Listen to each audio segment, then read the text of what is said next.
देशामध्ये आपल्या समाजामध्ये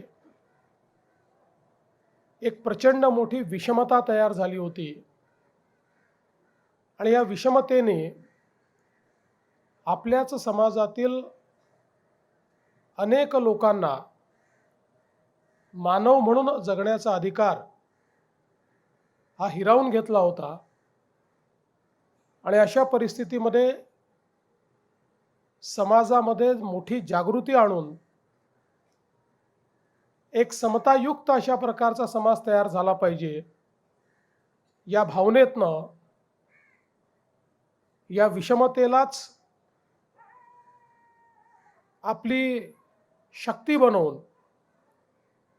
भारतरत्न डॉक्टर बाबासाहेब आंबेडकरांनी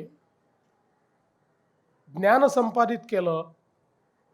आणि त्या ज्ञानाच्या आधारावर समाजामध्ये समतेचं रोपण केलं,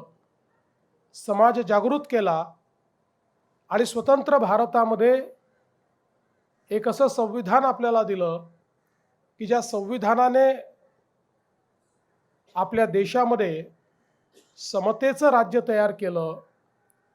समाजामध्ये बंधुता निर्माण केली आणि त्यासोबत सर्वांना संधीची समानता दिली. कुठल्याही जात धर्म वर्ण रंग अशा भेदभावांना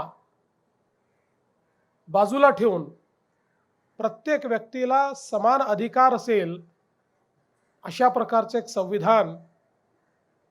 आपल्याला भारतरत्न बाबासाहेब आंबेडकरांनी दिलं आणि या संविधानामुळेच